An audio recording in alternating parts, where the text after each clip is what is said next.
The kids are now back in school, and you know what that means. Popular fall sports programs are in full swing. Here's what you may not know. Each year, emergency rooms across the country treat an estimated 173,000 young people under the age of 19 for sports-related brain injuries, including concussions.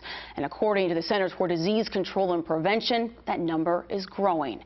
Need to Know's Carlette Claire has more from local sports medicine experts who are teaching young people about the signs and symptoms of concussions and how to prevent them. I didn't even realize I had lost until a sports reporter interviewed me after the fight in the dressing room. And that's when my life changed.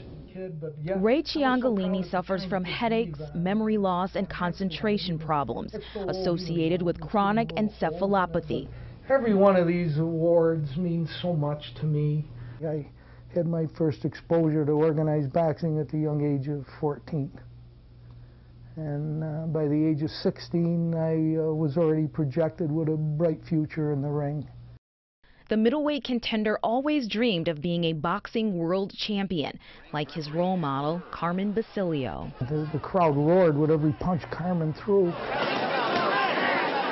And it inspired me so much that night that I ran in the back room. I put up a linen bag and I filled it full of linens and started using it as a punching bag. But that dream began to fade after Ciancaglini received 2 concussions within 1 week. I live with a little bit of, well, a lot of guilt. You know, I did this to myself. I didn't rest and take the rest that I should have. And I just took every fight. I never ducked anybody. We're going back in the mid-60s. We didn't understand concussions like we do today. And I had never been knocked out or knocked down in my entire career. And there was always a misconception then about you had to be knocked unconscious to get a serious head injury or concussion. Both of which he never had until one night I received a blow to the back of my head, and it kind of dazed me. And I fought through it and won a unanimous decision. But then Ciancaglini developed a slight headache and fatigue, which he shook off as just being physically run down from the fight the night before. Little did he know he was suffering from the symptoms of a mild head injury while training for the next fight later that week. I wasn't as sharp as usual in that fight in Syracuse, and I got my bell rung again for the second time in 1 week.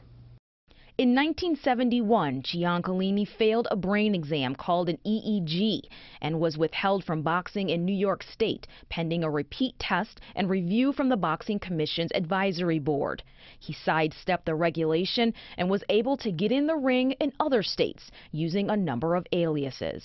I just thought I was invincible. I challenged a concussion and I got beat. It's a gamble that the wager and risk far outseeds the prize. The gloves I trained with, boy, they're sold, they're cracking. And Ciancaglini hung up his boxing gloves and robe for good at the age of 23. At 44, the former boxer was diagnosed with Parkinson's syndrome and dementia pugilistica, now referred to as CTE. Ciancaglini says he has good days and bad days. It was really frustrating when they restricted my driving and hiking. But I think what hit me the hardest was when with my granddaughter, being with her, I have to be supervised because of memory lapses. I'm not capable, it's tough to take her for a walk and things. Ciancaglini tells his story so other athletes won't go down the same road. A lot of athletes want to be stoic, they want to ignore the signs and symptoms because they don't want to be taken out of the game, but really getting them to understand why it's important to be taken out of the game for an injury to the brain is really the goal, so that they will advocate for themselves and tell a coach or tell a parent when they have some of the signs of a concussion. St. John Fisher College is also working to help young athletes avoid permanent brain injuries. They offered a free concussion education program over the summer. Middle school aged athletes are right now the highest percentage athletes being diagnosed with concussions. So we're seeing more and more middle school athletes with concussions. On top of that, most schools that do offer impact testing do not offer it to their middle schoolers. They usually start in 9th grade. And so the middle school population is an important population to try and access early. That's an ad. About 30 athletes took an impact test, which measures a student's verbal and visual memory and processing speed. It gives an idea of how each child's brain functions at a baseline. The brain is unfortunately a very sensitive organ, and because it sits inside of your head and on top of your neck, when your head gets hit, it rotates on top of your neck. And the cells in the brain are like big spaghetti strands, and there's no other cells in the body that are like this. But those spaghetti strands allow one side of the brain to communicate with the other. That's why concussion ends up being a problem, because of the way these cells in the brain are shaped. Edison Tech freshman Varissara Villanovia took the baseline test. She worries about getting a concussion. Yeah, kind of. Like when I played soccer for Franklin, if you're goalie or any position you play for soccer, it's dangerous to worry about, because if the soccer ball hits you in the head, it could have a bad impact and it could hurt really bad. And when you're headbutting the ball, the ball has impact to your head too. Dr. Jeffrey Bazarian of the U of R says the number of athletes he sees is increasing year to year, suspecting that there are more area athletes not receiving proper concussion care.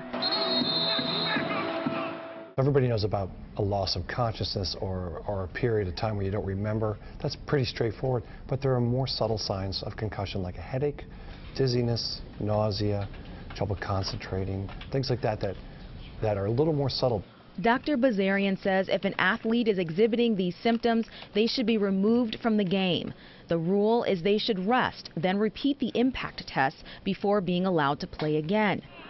But how many knocks to the head is too many? The human evidence suggests that there's probably a threshold. It's just not entirely clear what it is. It's probably somewhere in the 3 to 4-ish range, but that really depends. There's a lot of mitigating circumstances. Depends on what the athlete brings to the injury and how quickly they recover from each concussion and some of the specifics. So it's not a simple question to answer. There's no right answer in 2014. And I'm hoping that as we get more evidence from a research standpoint, we'll be able to answer that a little more definitively. Although contact sports are a risk for concussions, Ciancaglini says parents should continue to let their children play sports. The message is out now, and the help is there. Make the smart choice. It's as simple as that, and it's not rocket science. For Need to Know, I'm Carlette Claire.